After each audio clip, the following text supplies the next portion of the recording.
کسی کو حق نہیں کہ عدالتی فیصلے پر جج کی جان کے خلاف فتویٰ دیں۔ چیف جسٹس آف پاکستان قاضی فائز عیسی کے خلاف فتویٰ دینا جرم ہے۔ FIR درج ہو گئی ہے، اب گرفتاریاں بھی ہوں گی۔ وفاقی وزیر قانون اعظم نذیر تارڑ کا اسلام آباد میں تقریب سے خطاب، کہا کہ جہاں قانون کی حد عبور ہوگی، ریاست اپنی پوری طاقت کے ساتھ رد عمل دے گی۔ یہ اجازت نہیں ہونی چاہیے کہ وہ ریاستی امور اپنے ہاتھ میں لے یا کسی کے جان کے بارے میں فتویٰ جاری کرے یا کسی کے مال کے بارے میں فتویٰ جاری کرے۔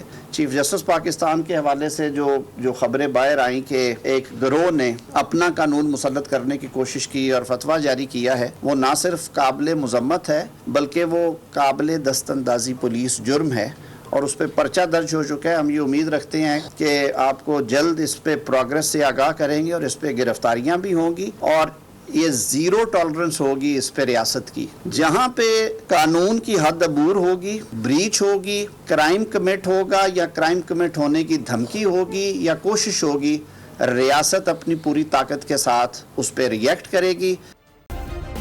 سبسکرائب کریں اور بیل دبائیں تاکہ کوئی خبر رہ نہ جائے۔